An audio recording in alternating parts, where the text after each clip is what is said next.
পঞ্চগড় থেকে মাত্র ৭৭ কিলোমিটার দূরে দার্জিলিং অবস্থিত। হ্যালো গাইস, আসসালামু আলাইকুম। আজ এই ভিডিওর মাধ্যমে আমি আপনাকে দেখাবো পঞ্চগড় থেকে দার্জিলিং যাওয়ার পুরো লাইভ ভিডিও। রাস্তার পাশে পাহাড়ি সৌন্দর্য, চা বাগান ও সেদেশের প্রকৃতির লীলার বর্ণনা। পঞ্চগড় সদর থেকে মাত্র ৫৩ কিলোমিটার দূরে ভারতীয় বর্ডার, যার এক পাশে বাংলাদেশের বাংলাবান্ধা, অপর পাশে ভারতের শিলিগুড়ি। ভারতের শিলিগুড়ি থেকে মাত্র ৭৭ কিলোমিটার দূরেই দার্জিলিং অবস্থিত।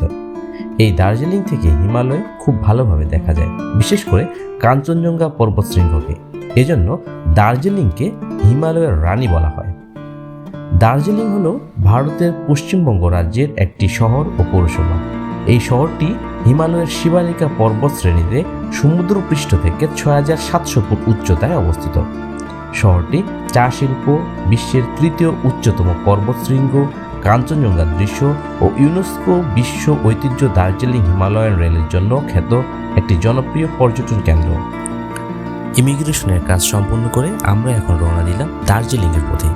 এখান থেকে দার্জিলিংয়ের দূরত্ব ৭৭ কিলোমিটার। রাস্তার দুপাশে সবুজ গাছপালা রাস্তার সৌন্দর্যটাকে আরও বৃদ্ধি করে দিয়েছে। পঞ্চগড় টু দার্জিলিং সড়ক পথের যে সৌন্দর্য, সেটাই আমি আপনাদের সামনে তুলে ধরব। আশা করি ভিডিওটি না টেনে সম্পূর্ণ দেখবেন। দার্জিলিং শহরটা কিন্তু সম্পূর্ণ পাহাড় বেষ্টিত, অর্থাৎ সম্পূর্ণটাই পাহাড়ের মধ্যেই।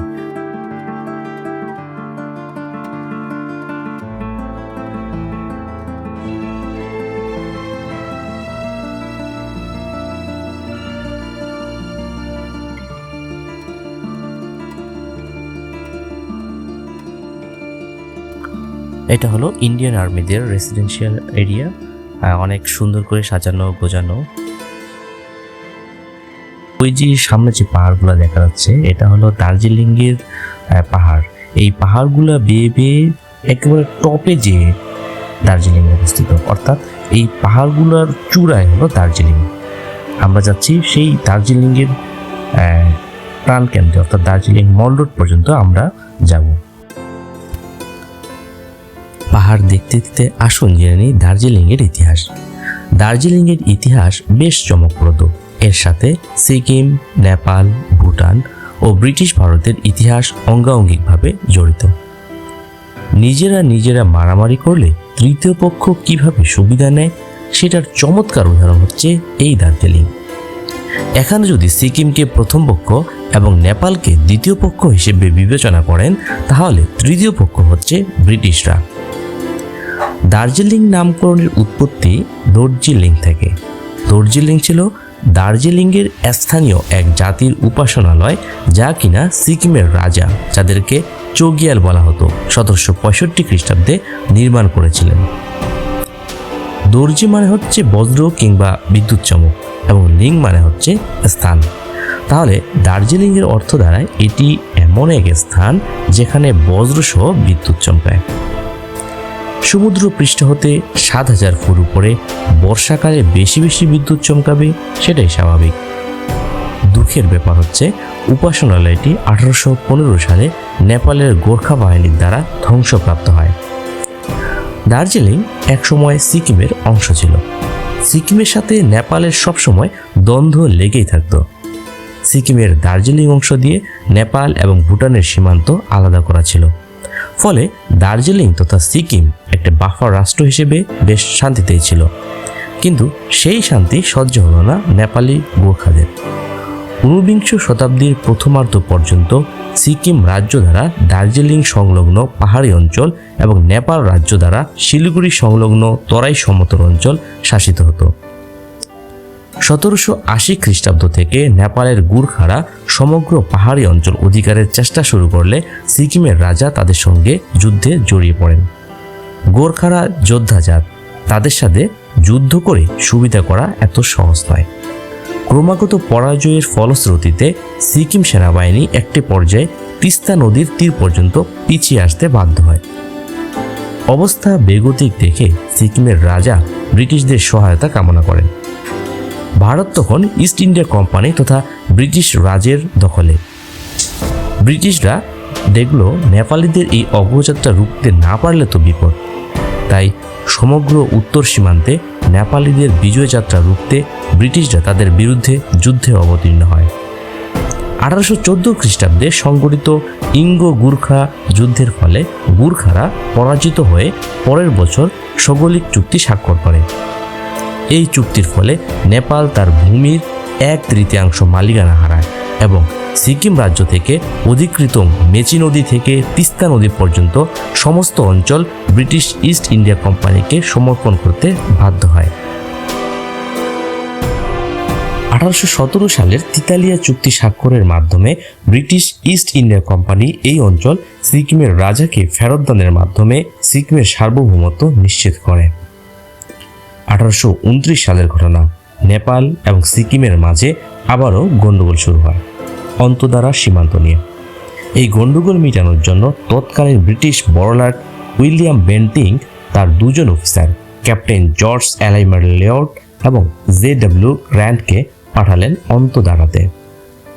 2 অফিসার পথিমধ্যে যাত্রাবিরতি করেন দার্জিলিংয়ে এবং দার্জিলিংয়ের সৌন্দর্যে এতটাই মুগ্ধ হয়ে পড়েন যে ব্রিটিশ গভর্নরকে প্রস্তাব দিয়ে বসেন যেন এই স্থানে একটি স্বাস্থ্য নিবাস তৈরি করা হয়।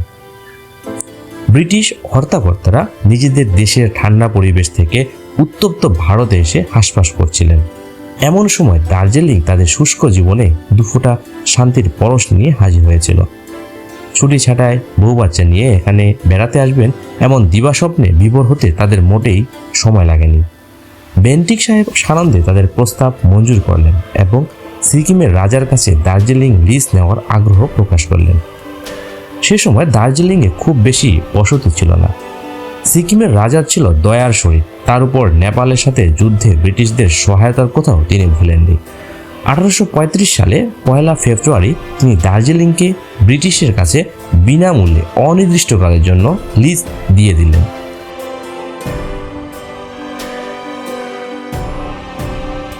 হ্যালো গাইস, আমরা এই মুহূর্তে চলে এসেছি দার্জিলিং মল রোডে। দেখতে পাচ্ছেন এটা হলো দার্জিলিং মল রোড। এটা দার্জিলিংয়ের প্রাণকেন্দ্র বলা যায়। এখানে সবাই আসে বিভিন্ন শপিং করার জন্য। ব্রিটিশরা চালাক জাতি। 1841 সাল থেকে তারা রাজাকে খুশি করার জন্য বার্ষিক 1000 টাকা দেওয়া শুরু করে, যার পরিমাণ 1846 সালে 6000 টাকা পর্যন্ত বাড়ানো হয়। দার্জিলিং লিজ পাওয়ার পর থেকে ব্রিটিশরা জায়গাটির ব্যাপক উন্নয়ন ঘটায়। রাস্তাঘাট, স্কুল, কলেজ, চার্চ, চা বাগান, রেল লাইন ইত্যাদি তৈরি হতে থাকে। এসব দেখে সিকিমের রাজা ঈর্ষাঘাত হয়ে পড়ে। জলের দামে হিরে বিক্রি করার বিষয়টি তিনি বুঝতে পারেন। আরও একটা ব্যাপার ছিল, দার্জিলিংয়ে চায়ের আবাদ বাড়ার সাথে সাথেই সিকিম থেকে প্রচুর পরিমাণে শ্রমিক দার্জিলিংয়ে পাড়ি জমায়, যা কিনা সিকিমের অভিজাত সমাজে বিরূপ প্রতিক্রিয়ার সৃষ্টি করে। সিকিমের রাজার আদেশে সেই সব শ্রমিকদের জোর করে সিকিমে ফিরিয়ে নেওয়ার প্রচেষ্টাকে ব্রিটিশরা ভালোভাবে গ্রহণ করে নেয়। এভাবে একদা মধুর সম্পর্কের আবরণে চির ধরে। সেই চির বিশাল খাতে পরিণত হয়। 1849 সালে যখন সিকিম রাজার নির্দেশে 2 জন ব্রিটিশ অভিযাত্রীকে সিকিম ভ্রমণরত অবস্থায় বন্দী করা হয়।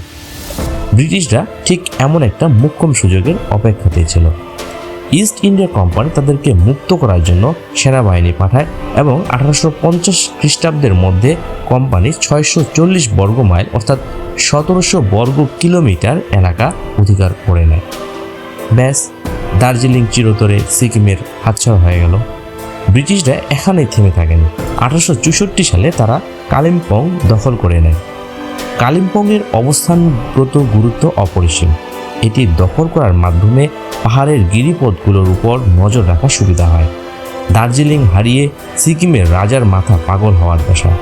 আবারও সিকিমিজ এবং ব্রিটিশ বাহিনীর মাঝে 1865 সালে ছোটখাটো যুদ্ধ হয়। ফলশ্রুতিতে তিস্তা নদীর পূর্ব তীরের অঞ্চলগুলি ব্রিটিশদের হস্তগত হয়। 1866 খ্রিস্টাব্দের মধ্যে কালিম্পং সহ 1234 বর্গমাইল অর্থাৎ 3200 বর্গ কিলোমিটার ক্ষেত্রফল এলাকা নিয়ে দার্জিলিং জেলা গঠিত হয়, যা বর্তমানে একই আকারে রয়ে গেছে। 1947 খ্রিস্টাব্দে ভারতের স্বাধীনতার পর দার্জিলিং, কার্শিয়াং, কালিম্পং ও তরাই অঞ্চলের কিয়দংশ দিয়ে নির্মিত দার্জিলিং জেলাকে পশ্চিমবঙ্গ রাজ্যের সঙ্গে যুক্ত করা হয়।